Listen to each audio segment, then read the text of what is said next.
Dice Miguel, buenas tardes Daniel y Willy, saludos de Pinar de Río. Si entro por frontera con el app de CBP One después del 11 de mayo, ¿gano el miedo creíble?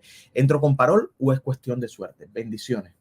CBP One vas a entrar siempre con N94 parol. Que eso es una entrada legal al territorio al del año miedo. Del día, residente bajo el ajuste cubano, por favor, para que estés protegido, porque tú no sabes qué rápido puede ser una corte, solicita tu asilo. Pero esto nos lleva al punto de la entrevista del miedo creíble y nosotros no nos vamos a cansar de hablar de la entrevista de miedo creíble. Las personas que están en este proceso de entrar al territorio de Estados Unidos, los balseros que vimos que deportaron, 40, los muchachos. O sea que me sigue sorprendiendo. Primero, dos cosas y continuamos. 16,000 balseros han tocado tierra. Así es. 4,000 y pico fueron devueltos a Cuba. Eso es la primera vez que yo veo números de esa magnitud. De esa magnitud tocando tierra. Y siempre anteriormente deportaban más para Cuba de los que estaban entrando. Esta vez fue casi 4 veces el número que entraron. Eso es lo que nos habla, en primer lugar, que estamos viendo un éxodo histórico por el mar. Número 2, que no todo el 4% de Cuba ha salido en 2 años. Que no todo el mundo tiene la posibilidad de pagar un boleto de avión, como no se engañen, no todo el mundo tiene miles de dólares ni familiares aquí en la disposición de pagar miles de dólares para ir en la ruta de los volcanes por Nicaragua, ni todo el mundo tiene quien le ponga un patrocinador y todo el mundo que vive en Cuba está bajo una dictadura sufriendo. Esa es una realidad. Y también hay gente que tiene miedo que no lo dejen salir por el aeropuerto y deben pagar de esa forma. Ahora, Willy, esto nos lleva al punto de la importancia del miedo creíble, porque cuando yo me reúno con estas personas y con el migrante me dice, es imposible que deporten a Cuba porque saben que en Cuba hay una dictadura y todo lo generalizan. Willy, la importancia del miedo creíble, de la entrevista del miedo creíble. Mira, miedo creíble es lo que te va a permitir entrar o que no puedes entrar a los Estados Unidos. Lo acabamos de ver con 123 pobres infelices.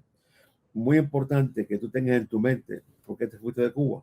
Muy importante que tú puedas identificar tu persecución por tu raza, por tu religión, por tu opinión política, por tu nacionalidad, porque eres parte de un grupo social que quieren afectar en Cuba.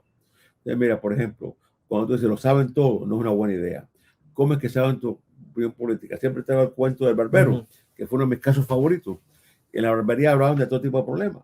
Y entonces, ¿cómo supo el gobierno de Cuba lo que él pensaba? Porque lo hablaba en la barbería. ¿Cómo supieron lo que él pensaba? Porque estaba trabajando en un comedor y estaba quejándose de lo que faltaba en el lugar o que no había. ¿Cómo lo supieron? Porque estaba en una cola de gasolina. Empezó a quejarse a quién le daban gasolina. Le entraron a golpe por quejarse y se enteraron de cómo él pensaba.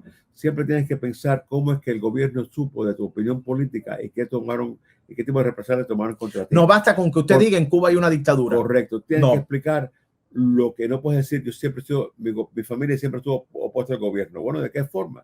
¿Qué es lo que hicieron? ¿En qué participaron? Que dio a que vieran que eres de verdad un opositor al gobierno de Cuba. El diablo está en los detalles. A lo mejor estamos volviendo a más entrevistas de miedo creíble en frontera. Lo que vamos a hacer en las próximas semanas, tener un tutorial. Sí, y quiero porque tenemos que hacer, creo que tenemos que hacer 2.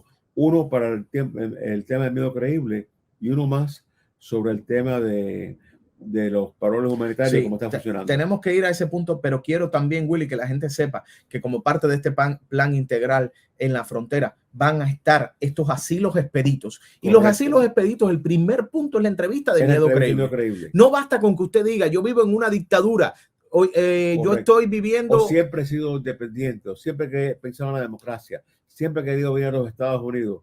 Este es un gran país. Nada de eso es asilo político y nada de eso es miedo creíble. Y nada que usted diga, no, yo fui abusado porque mi pareja es violenta. No, la violencia, a no ser que sea la violencia con un grupo, contra un grupo en particular. La violencia contra las mujeres es claro, una por cuestión de género. De género, pero en particular eso me ha trabajado en Guatemala y en Paraguay. Claro, pero usted... en México. Pero lo que les digo, no basta con decir mi pareja me golpeaba. Correcto. Tienes que explicar cómo el gobierno... ¿Cómo tú hiciste esas denuncias? Como la policía te ignoró. Exacto. Como la policía no tomó represalias contra el abusador. Son cosas muy en particular. Si tú eres un pequeño agricultor, ¿cómo fue que el gobierno te aplastó y no te dejaron poder cosechar y vender tus productos de una forma correcta? Si tú eres un pescador y te confiscaban tu pesca, no te dejaron de vender en general porque no confiaban en ti. Si tú eres un pintor que lo que estabas pintando era cosas que lo consideraban antes del gobierno, cómo te censuraron y qué te hicieron a ti. El diablo siempre está en los detalles.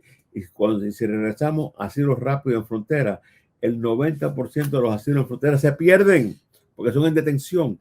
Muy importante ya venir con un plan en la mente de uno de qué fue lo que pasó, qué fue lo que ocurrió y cómo mejor prepararse.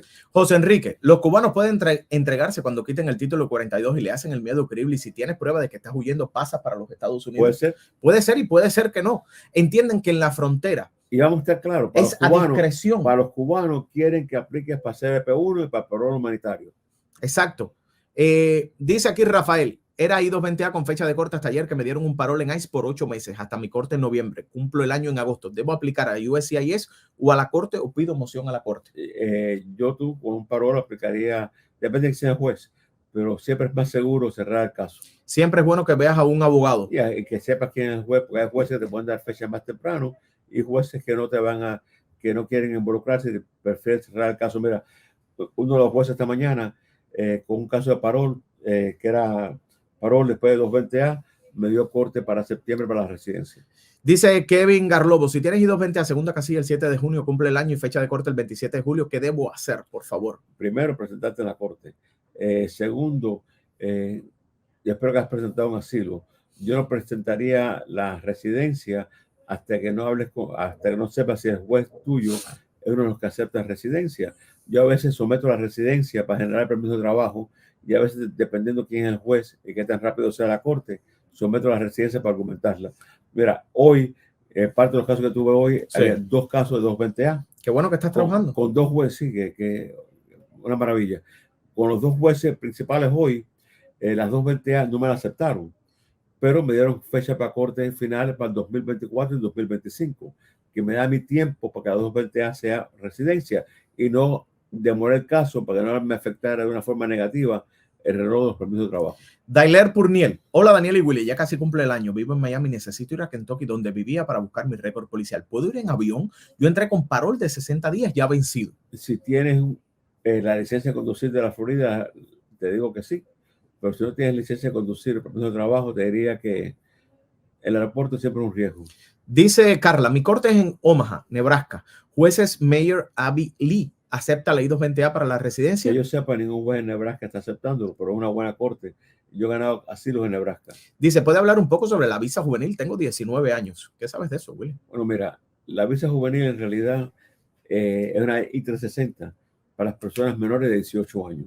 Okay, que no clasifica. Solo. Con 19 años no vas a calificar en los estados porque eres adulto para los estados, la mayoría de los estados americanos. Pero personas que entran a los Estados Unidos menores de 18 años y se consideren que fueron abandonados por sus padres, se puede hacer una visa I-360 de personas, de jóvenes abandonados. Yo la he usado mucho con los jóvenes centroamericanos. Vamos a cerrar con esta pregunta porque me gustó el encabezado. Dice Amalia Guay Carrasco, estimado señor Willy de Arriete. Importante, ¿cómo no voy a leer ese mensaje? Importante. Empezó bien, empezó bien. Ahora va a acabar mal. Probablemente las próximas letras digan que tú no le contestas los mensajes, que ha llamado, se ha cansado de localizarte. Por lo menos nadie ha escrito hoy que no ha contestado ni que ha contestado. No, sí lo han escrito, lo que pasa es que lo he ignorado.